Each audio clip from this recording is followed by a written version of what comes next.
বাড়িতে যদি হুট করে কোনো পাটিসাপটা থাকে কিংবা হুট করে যদি কোনো আত্মীয় চলে আসে, তাহলে কিন্তু খুব সহজেই বাড়িতে এগ পপের ডো পেস্ট্রি বানিয়ে নিয়ে এগ পপ বানিয়ে নেওয়া যাবে। তা হবে দোকানের মতো পারফেক্ট মুচমুচে, খেতে হবে সুন্দর।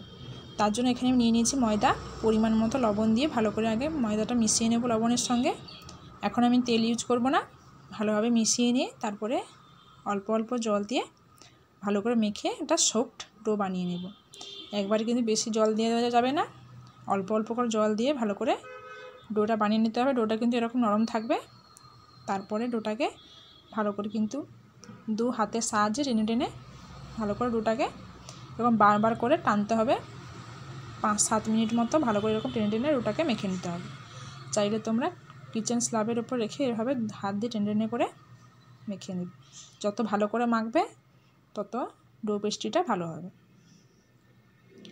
এইভাবে ভালো করে মেখে নেব, টেনে টেনে ভালো করে লম্বা করে।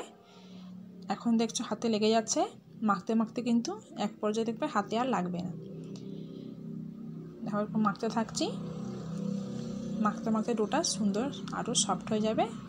যত সফট হবে তত কিন্তু পপটা ভালো হবে। দেখো এবার দেখো হাতে কিন্তু আর লাগছে না। এভাবে আমি রোল টাইপের করে নিচ্ছি। রোল টাইপের করে নিয়ে এবারে আমি লেচিগুলো কেটে নেব। লিচিগুলো এরকম সাইজে করে কেটে নিচ্ছি, একটু বড় বড় সাইজের করে, চাইলে আর একটু ছোটো সাইজেরও করতে পারো। এভাবে সবগুলো কেটে নেব। কেটে নেওয়ার পরে 4 চামচ মতো আমি এখানে তেল নিয়ে নিয়েছি। বেশি যদি পরিমাণে ডো হয় সেক্ষেত্রে বেশি তেল দিলে ভালো হবে। মোটামুটি ডোটা ডুবে থাকবে সেরকম তেল দিতে হবে। দিয়ে উল্টে পাল্টে সব জায়গায় যেন ভালোভাবে তেল লেগে থাকে এরকম করে ডোগুলো সবগুলো এরকম করে তেলের মধ্যে ডুবিয়ে রেখে দিতে হবে। আধ ঘন্টা মতো আমি ডুবিয়ে রেখে দেবো সবগুলো ডোকে তেলের মধ্যে। আর পারলে ফয়েল পেপার দিয়ে আটকে আধ ঘন্টা রেখে দিতে পারো। এবারে আমি কড়াইতে তেল দিয়ে দিচ্ছি, পুরটা রেডি করে নেব। দিয়ে দেবো গোটা জিরে। গোটা জিরেটা ভালোভাবে যখন ভাজা হয়ে আসবে তারপর দিয়ে দেবো কারি পাতা। কারি পাতা দিলে কিন্তু এর ফ্লেভারটা ভালো আসে। এরপরে দিয়ে দিচ্ছি রসুন আর আদা কুচি। ভালো করে রসুন আদা কুচি যখন ভাজা হয়ে আসবে এরপরে দিয়ে দেবো পেঁয়াজ কুচি। পেঁয়াজ কুচিটা ভালো করে ভেজে নেব। এখানে শুধু পেঁয়াজে করতে চাইলে পেঁয়াজের পরিমাণটা বেশি দিতে পারো। এখানে আমি গাজর কিছুটা ইউজ করছি, তোমরা চাইলে অন্য সবজিও দিতে পারো, তাতে কোনো অসুবিধা নেই, বা শুধু পেঁয়াজেরও করতে পারো।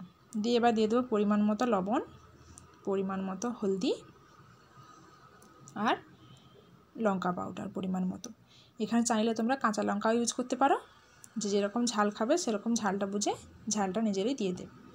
দিয়ে এবারে অল্প জল দিয়ে, পেঁয়াজ দিলে কিন্তু জল দেওয়ার প্রয়োজন নেই, সবজি দিলে অল্প জল দিয়ে ভালো করে পুরটাকে সেদ্ধ করে কষিয়ে নিয়ে রেডি করে নেব। দেখো আধ ঘন্টা পরে এখানে এবার আমি ডো পেস্ট্রিটা বানিয়ে নেব পপে। ভালো করে স্ল্যাবের ওপরে এটাকে আমি ভালো করে এরকম হাত দিয়ে টেনে টেনে মিলিয়ে দেবো। নিচে কিন্তু আগে তেলটা লাগিয়ে দিতে হবে, যতটা তেলে ডুবে থাকবে ততটা কিন্তু ভালো হবে এটা। এইভাবে দু হাত দিয়ে মিলিয়ে মিলিয়ে এরকম খালি খালি থাকলেও কোনো অসুবিধা নেই, ছিঁড়ে ছিঁড়ে গেলেও কিন্তু মোটামুটি ভালোভাবে পাতলা করে মিলিয়ে দিতে হবে, মোটা রাখা চলবে না। এইভাবে মিলিয়ে দিয়ে এবার আমি ফোল্ড করে নেব। এইভাবে ফোল্ড করে নিয়ে আবারও একই প্রসেসে এরকম করে মেলাতে থাকবো। এভাবে 2-3 বার করার পরে পেস্টটা কিন্তু ভালো হয়ে যাবে, ডো পেস্টটা রেডি হয়ে যাবে। চাইলে কিন্তু সাইড থেকে তোমরা কেটে কিছুটা করে বাদ দিয়ে দিতেও পারো, তাতে এর লেভেলগুলো ভালো দেখা যাবে। এরকম করে সব করে নিয়ে এর থেকে বেশি আমি আর করবো না, চাইলে বেশিও করা যেতে পারে। সাইডে কেটে দিলে ভালো, কিন্তু যখন ভালোভাবে হয়ে যায় পপ রেডি তখন কিন্তু ভালোভাবে বোঝা যায় আর ক্রিস্পি হয়। এখন আমি সাইড কাটছি না। এরপরে আমি এর মধ্যে দিয়ে দিচ্ছি, এর মধ্যে দিয়ে দেব পুরটা আগে দিয়ে দিচ্ছি। পুরটা দেওয়ার পরে এবারে ডিমে আমি এখানে আধখানা করে ডিম দিচ্ছি। ডিম দিয়ে এবারে আমি দুটো কোণ জুড়ে জুড়ে মুড়ে দেব।